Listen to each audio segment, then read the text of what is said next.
అభినందించదలుచుకున్నా.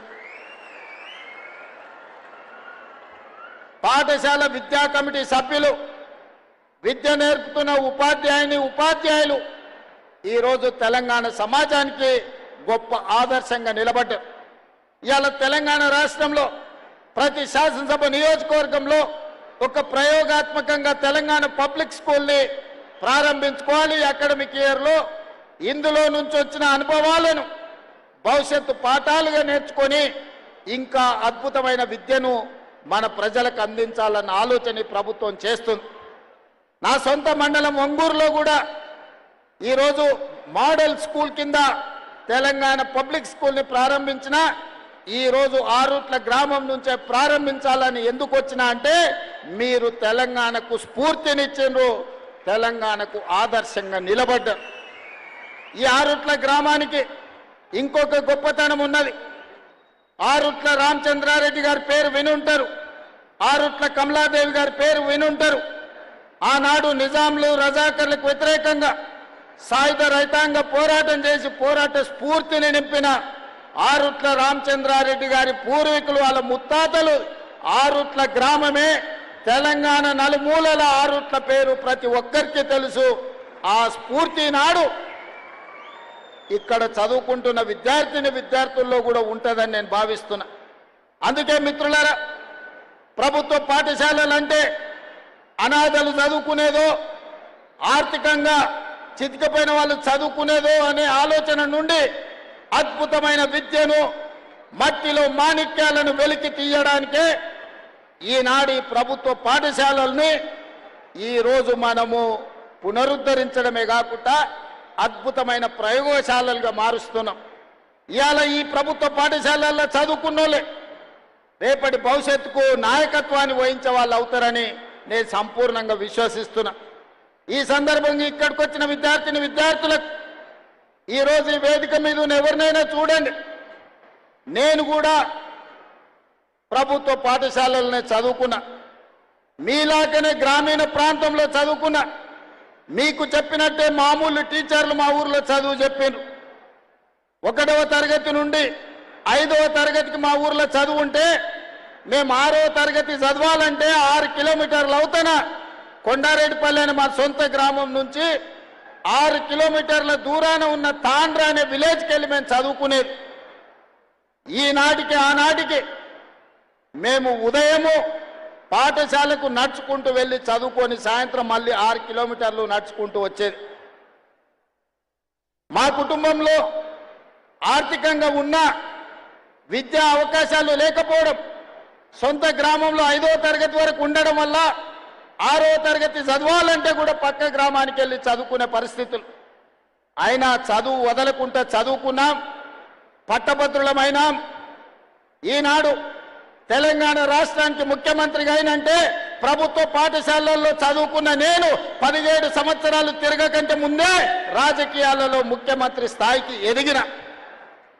ఈరోజు కేశవరావు గారు, లేకపోతే ఈ వేదిక మీద ఉన్న పెద్దలందరూ, అక్నూరు మురళీ గారితో సహా మొదలు పెడితే డాక్టర్ మర్రి చెన్నారెడ్డి, జైపాల్ రెడ్డి గారిని, ఇలాంటి వాళ్ళను కూడా తీసుకుంటే ప్రభుత్వ పాఠశాలల్లో చదువుకొని వచ్చిన వాళ్ళు. ఈ దేశ ప్రధానమంత్రిగా పనిచేసిన పివి నరసింహారావు గారు కూడా ప్రభుత్వ పాఠశాలల్లోనే చదువుకున్నాడు. అందుకే విద్యార్థులారా, ప్రభుత్వ పాఠశాలల్లో చదువుకుంటే చిన్నతనం కాదు, ప్రభుత్వ పాఠశాలల్లో చదువుకుంటే ఐఏఎస్లు ఐపీఎస్లే కాదు, ఈ దేశానికి ప్రధానమంత్రి కావచ్చు, తెలంగాణ రాష్ట్రానికి ముఖ్యమంత్రి కావచ్చు అని మీ కళ్ళ ముందలనే ఉదాహరణలు ఉన్నాయి. మీరు చదువుకోండి. మన భవిష్యత్తును ఇంట్లో, భూములో, లేకపోతే ప్రభుత్వం అందించే సంక్షేమ పథకాలు మన భవిష్యత్తును మార్చవు. అవి బ్రతకడానికి మాత్రమే ఉపయోగపడతాయి.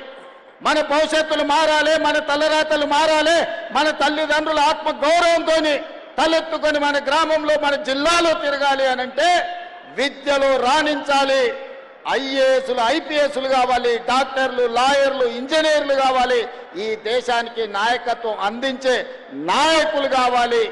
అలా తయారైనప్పుడే మన ఊరికి, మన ప్రాంతానికి, మన రాష్ట్రానికి వన్నె వస్తుంది, పేరు వస్తుంది.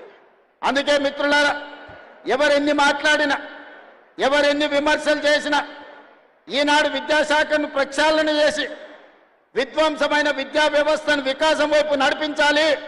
కేజీ నుంచి పీజీ వరకు అద్భుతమైన విద్యను పేదలకు అందించాలి. విద్యనే కాదు క్రీడలలో ప్రోత్సహించాలని ఈనాడు తెలంగాణ పబ్లిక్ స్కూల్లో నర్సరీ నుంచి 12th వరకు పెట్టుకున్నాం.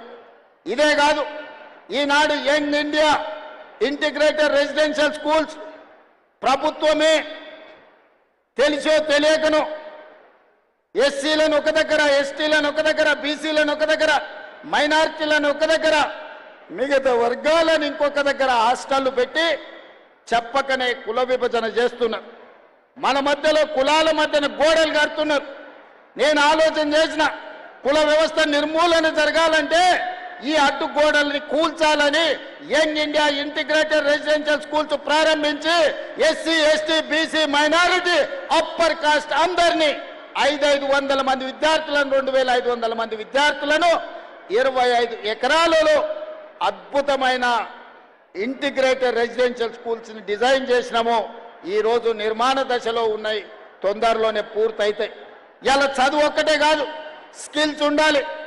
ఈనాడు ప్రపంచంలో వైట్ కాలర్ జాబ్లు ఏఐతో పోతున్నాయి. ఈ రోజు బ్లూ కాలర్ జాబ్లు సృష్టించాలి అని అంటే శిక్షణ నైపుణ్యం ఉండాలి, వృత్తి నైపుణ్యం ఉండాలి. అందుకే ఈరోజు యంగ్ ఇండియా స్కిల్స్ యూనివర్సిటీని ప్రారంభించుకున్నాం. మన భారత్ ఫ్యూచర్ సిటీలోనే యూనివర్సిటీ తయారవుతుంది. డిసెంబర్ 9 నాడు ప్రారంభించుకోబోతున్నాం. ఇప్పటికే 1000 మందికి శిక్షణ ఇస్తే 1000 మందికి ఉద్యోగ ఉపాధి అవకాశాలు దొరికినాయి. అదే కాదు, ఇంతకుముందు నేను వస్తున్నప్పుడు స్పోర్ట్స్ గ్రౌండ్లో పిల్లలు కనిపించారు. వాళ్ళని కలవడానికి వెళ్తే ఆ పిల్లల్లో ఎంత నైపుణ్యం ఉందంటే కాసేపు ఫుట్బాల్ ఆడి చూస్తే అద్భుతంగా హైదరాబాద్లో అకాడమీలో ఆడుకుంటున్న పిల్లల కంటే ఆరుట్ల గ్రామ పాఠశాలల్లో ఈరోజు ఫుట్బాల్ ఆడటమే కాకుండా ఆడపిల్లలు అక్కడ బాస్కెట్బాల్ ఆడుతూ కనిపించారు. క్రీడల్ని ప్రోత్సహించాలి. 140 కోట్ల మంది జనాభా ఉన్న మనం ఒలింపిక్స్ క్రీడల్లో ఒక్క గోల్డ్ మెడల్ కూడా తేలేకపోతున్నాం. నేను సౌత్ కొరియా స్పోర్ట్స్ యూనివర్సిటీ ఆ దేశానికి వెళ్తే ఒక స్పోర్ట్స్ యూనివర్సిటీకి వెళ్ళిన చూద్దాం ఎట్లుందో అని. ఆ క్యాంపస్ 30 ఎకరాలలో ఉంది. 30 ఎకరాల క్యాంపస్లో చదువుకుంటున్న పిల్లలు ఆ దేశానికి 32 గోల్డ్ మెడల్స్ వస్తే ఆ సౌత్ కొరియా స్పోర్ట్స్ యూనివర్సిటీ ఒక్క క్యాంపస్ నుంచి 16 గోల్డ్ మెడల్స్ ఆ పిల్లలు సాధించింది. 30 ఎకరాలలో ఉన్న ఒక యూనివర్సిటీ 16 గోల్డ్ మెడల్స్ తీసుకొస్తే ఒక చిన్న దేశం తెలంగాణ రాష్ట్రం అంతా ఉన్న దేశం 32 గోల్డ్ మెడల్స్ తెస్తే మిత్రులారా, మా యువ మిత్రులు, మా సోదరిమణులు, మా చెల్లెళ్ళు, మా తమ్ముళ్ళు ఇక్కడ ఉన్నారు. మీరు ఆలోచన చెయ్యండి. 140 కోట్ల జనాభా ఉన్న ఈ దేశం ఈనాటి వరకు 75 సంవత్సరాల స్వతంత్ర భారతంలో ఒక్క గోల్డ్ మెడల్ తెచ్చుకోలేదండి.